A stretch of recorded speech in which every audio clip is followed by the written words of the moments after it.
business is entirely psychology. When you're writing a sales letter, email, Twitter post, whatever, it is you trying to understand what will be heard, not just what is said. Yeah. And whether I'm interviewing somebody, whether I'm working with one of my employees, it really is a game of psychology. And so I more or less teach people how to be CEOs inside of what we call Impact Theory University. And I did this high ticket thing for a while. We'll probably bring it back at some point. But the problem is, the reason that I'll say maybe at some point, even though it was incredibly lucrative for us, what people actually need, meaning what business really is not what they think it is. Yeah. And so the marketing gap on that, I have not figured out how to get people to understand what, if you want to be a successful entrepreneur, what you have to know how to do is make good decisions. And what people think they need is a great marketing funnel. And you do need that. Yeah. But that's like down the road, right? And you do need good copywriting skills, and you do need good sales skills. You need to make a good product for sure. But at the end of the day, you have to be able to solve novel problems. That's being an entrepreneur. And if you can't solve novel problems well, you're screwed. And there really is a way to think through these problems that follows a rubric that you really can teach people. And so I've now been in 3 different industries. The first, important for me to note, the first industry I started, which was in software, I started as an employee, but worked my way up to being a co-owner of the company. But then the next 2 were companies I started from fucking scratch. And so 3 companies in a row in 3 wildly divergent industries. I've built multi-million-dollar companies. One we sold for $1 billion. So it's like, hey, this is teachable, it's repeatable, and it's all psychology. You have to understand your own psychology. You have to understand where you break down. You have to understand when you become little Tom, little Andy, little whatever. Like, you've got to understand that. You've got to understand what is the problem that people are trying to solve? How do you show that you have the solution to that problem? And it better be real. Like, the thing you created better actually work, because if it doesn't, now you're going to be in trouble. So that means that you have to be able to see your own perspective. You have to be able to break it down so you're not lying to yourself, so that you recognize what's working and not working. I don't claim to have the answer here, but we have a similar problem in human intelligence operations. And this is where I believe the public disdain for CIA comes from. CIA recruits us. Another one of the lessons they tell us is that they recruit us for something known as moral flexibility. That just sounds horrible. It just sounds horrible. It sounds like the book you recommended, right? A billion wicked thoughts. A billion wicked thoughts. That book is so good. But for anybody that has a strong stomach. When you hear moral flexibility, you have the same reaction, right? Oh, that sounds horrible, but it sounds so good. So moral flexibility is essentially the idea that you can you can shift your ethics and your morals around some other objective, right? If you don't have that, if you have strict morals and strict ethics, you're not going to do well in clandestine operations. You're just not.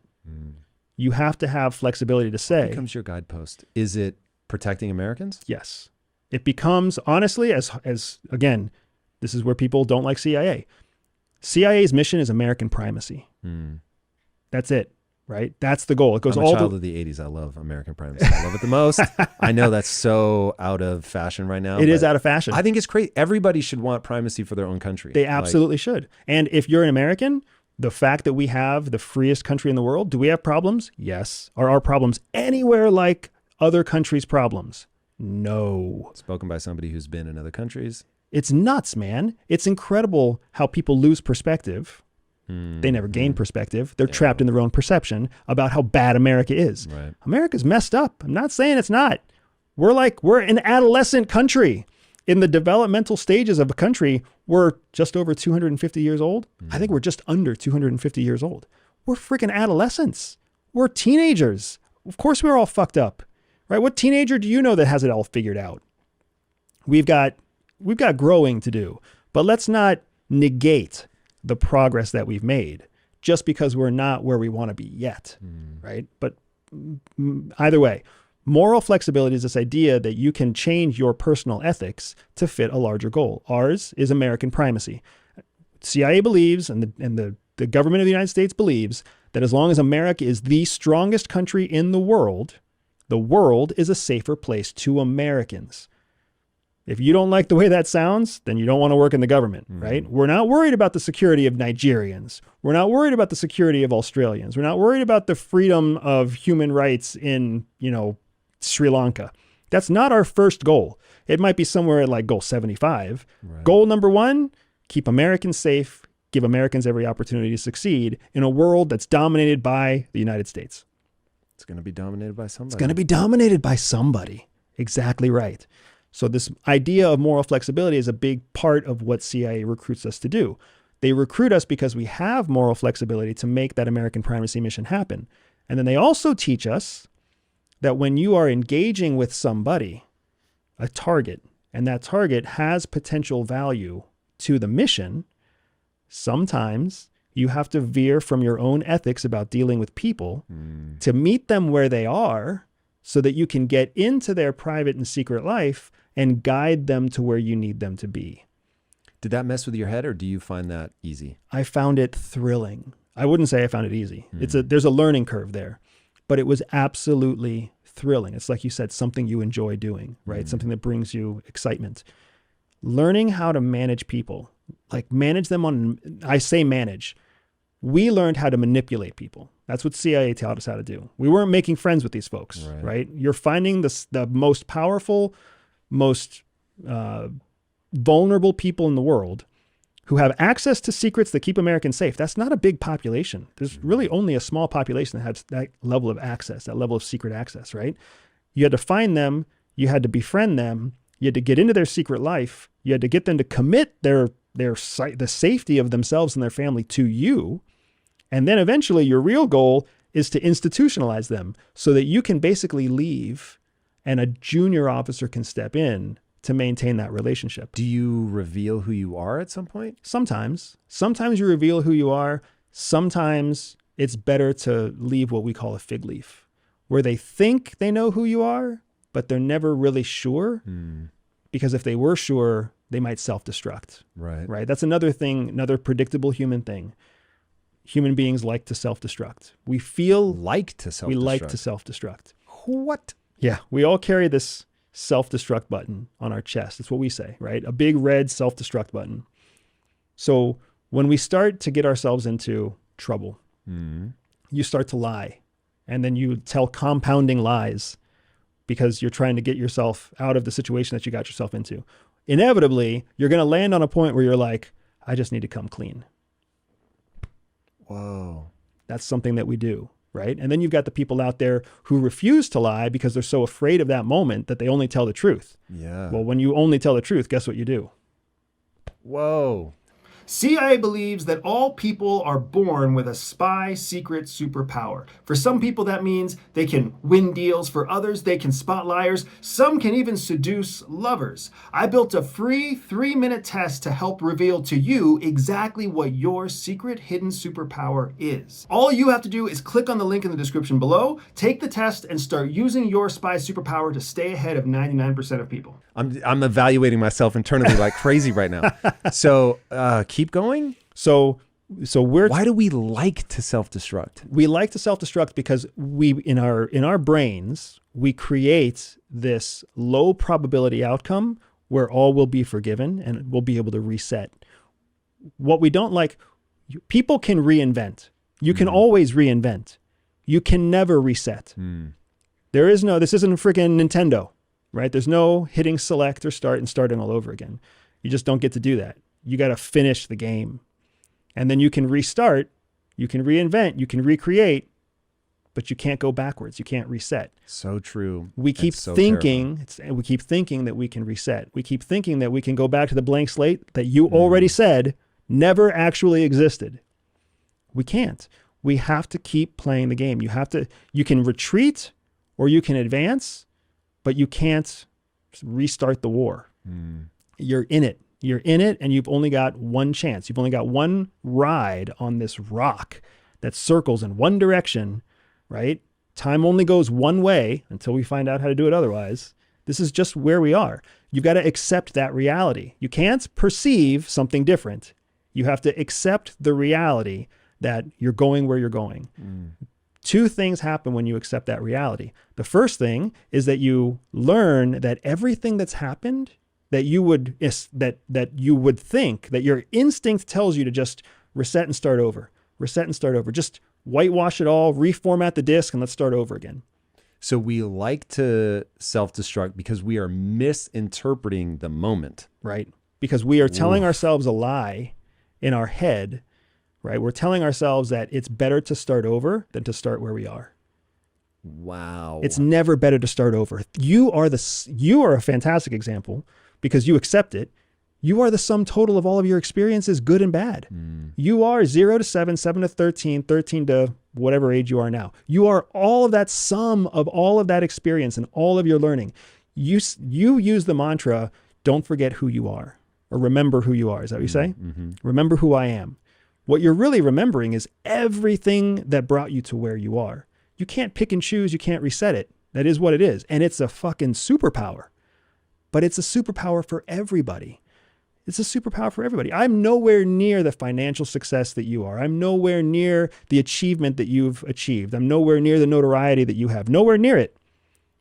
But you still invited me to come here. There's something I offer of value that made this conversation interesting and relevant to you. We all have that kind of power, what we call wasta. Wasta is the Arabic word for influence, right? We all have that kind of wasta. We just have to learn to lean into the wasta that we have and leverage it to achieve what we're trying to achieve, to build what we're trying to build. We can't just reset it and start over. We spend so much time, people spend so much time bemoaning their background instead of leveraging it into something amazing, turning it into something productive, right? And what ends up happening is the reason espionage works, the reason business works, is because human beings, laughably predictable human beings, are always unhappy. Edgar Allan Poe said people are never truly happy until they're unhappy. Because you're unhappy, as soon as something makes you happy, you start to worry about when that happiness is going to be taken away by something that makes you unhappy. So you can never actually reach happiness. Your average person is happy as long as they're unhappy, because that's when they're content. They believe, well, everything's miserable. It can't really get worse than this. That's so weird. So when in espionage, you're looking for those people. You're always looking for the person who has access to secrets, because once you find the few people who have access to secrets, there's a high probability they're miserable, because everybody's fucking miserable. So then all you have to do is use the skills to get into this miserable person's secret life and make them think that you're doing it because you care about them as a person, when in fact you just care about their access, because what you really are after is American primacy. And then once you get that person to trust you because they bring you into your secret life, you just drain their secrets, feed it back to American legislators, and you prepare this person to be turned over to a new person that they never even let into their secret life in the first place. But now you vouch, what we call advocate, you advocate for this new person who's coming in, which means your trust and your credibility in their secret life is automatically carried on to the person that you introduce them to. They are now what we call institutionalized assets. They don't even realize that their loyalty is not to Tom and Andy. Their loyalty is to CIA, and they don't even realize it. All while keeping their hand off the self-destruct button. And because you're keeping their hand off the self-destruct button, because remember how I was telling you sometimes we leave them a fig leaf? I'm sorry, I'm just rolling here, man. If I'm cutting you off, interrupt me anytime. No, this is amazing. When a spy realizes, oh shit, I'm giving away secrets, what they think to themselves is, I need to go self-report. I need to go tell my boss. I need to go tell the police. I need to go tell something, because if I'm caught, especially in the countries that we steal secrets from, if I'm caught, they're going to kill me. They're going to kill my wife. They're going to kill my kids. They're going to kill my parents. They're going to make us all a public spectacle to make sure that nobody ever does this again. So they're stuck between a true rock and a hard place, because they think to themselves, if I self-admit what I'm doing, I might get killed. If I get caught doing what I'm doing, I might get killed. So the self-destruct button they have is to pull away from you, to go into hiding, and then potentially to leak it at some point in the future. So then you lose access to them immediately. 2 years down the road, they still self-destruct. They still tell somebody, man, this one time I was talking to an American and I accidentally gave him the codes to our nukes. and I realize that maybe I shouldn't trust him. And then somebody reports them anyways, and families get killed. We have to protect them from their own natural instinct. So a big part of why we continue to meet with our assets is so that we can constantly cultivate and train them to resist that urge, right? There's no resetting. How do you get them to resist that urge? What you're doing is good. Yes. I care about you. Positive reinforcement. What you're doing. Nobody spies for the reason they think they spy. Just like you were saying, people don't want to know about business. People don't want to learn what they need to learn. They want to learn what they want to learn. I'm totally massacring your own quote. Right, but people don't spy for the reasons they think they spy. People spy for what's known as a core motivation, right? We call it a core motivation. And there's only 4 core motivations. And they fall into a acronym that we call RICE, R-I-C-E. Rewards is a core motivator. Ideology is a core motivator. Coercion is a core motivator. And ego is a core motivator. There we go. Those are it. That's all you got. Wow. Every human being is driven in every decision by those 4 things. Oh, dude, I love these rubrics. These are fantastic. So when you recruit somebody, when you create a spy, it's all based in one of those 4 areas. You just have to know which of those 4 areas is most relevant to that person. And you'll know which of those 4 areas based on what you know about their 3 stages of life. So this person is ideologically driven. This person is ego driven. This person is reward driven. This person won't do something unless you hold a gun to their face. You just know it, right? And then you test it over time. So when you are managing and handling a human asset, they're a human being. They think that they're giving you secrets because you're their friend. They think that they're in some kind of trusting relationship. Now, maybe you're their friend who also pays them. Maybe you're their friend who encourages them to believe in the power of democracy, and they're in a communist country. Who knows, right? So you're feeding them whatever their core motivation is. But you're also inside their secret life. So you've got the loyalty piece covered, the human response to loyalty, right? The human response to being in someone's secret life is that loyalty, that fealty. You've got that, but you're also feeding them on an incentive basis by hitting their core motivation. So that's the magic 1-2 punch. So that's how you keep someone resourced and charged so that they don't ever press the button that's waiting for them. That self-destruct button is always there. It just takes one bad day, one bad decision, one moment of weakness to press it. That's all you got to do is prevent people from doing that. Do they believe if they press that button that they'll get more lenient treatment? Yes. You believe that too, man. You've had that conversation in your own head where you're like, if I just come clean, if I just admit the truth, if I just share whatever, right, then it'll be less bad than if I don't. There must be something true-ish about that. Do people actually, like, I'm trying to put this on the scale of like, they're going to kill my family, everyone I know and love. Like, that's so heavy, man. And humans can be gnarly in the extreme. Do they actually get letter treatment? Or is this like a fool's errand? It's a fool's errand. When you're in a place where that's the risk, you've got it. Like, you have to look at everything through a lens of cultural norms, right? In a country where it's a norm to make a public statement through the mass execution of a family line, that's a country where family name carries a lot of weight. Asian family names in Asia carry an incredible amount of weight. Japan, we were just talking, what is Japan all about? Honoring what? Ancestors. Everything. So to bring dishonor to the family name is such a heavy thing that the self-destruct button those people might press is execution, is just suicide. Whoa. You know what happens if your asset kills themselves? They stay secure, but you lose a source of information. So you can't let that happen, right? There's lots of different versions of a self-destruct button. The trick is, the mission is to make sure that they never think that self-destruct is the best option. It's always an option. They always remember that it's an option, right? I certainly went through a phase in my life where I was thinking dark, suicidal thoughts. Really? Many people do. in CIA In life? that 13 to 25-year-old pubescent Andy, Okay. there was absolutely like dark nail polish, like I don't like my stepdad. My mom doesn't pay attention. My sisters are the favorites. You know, I was running into racial issues at school.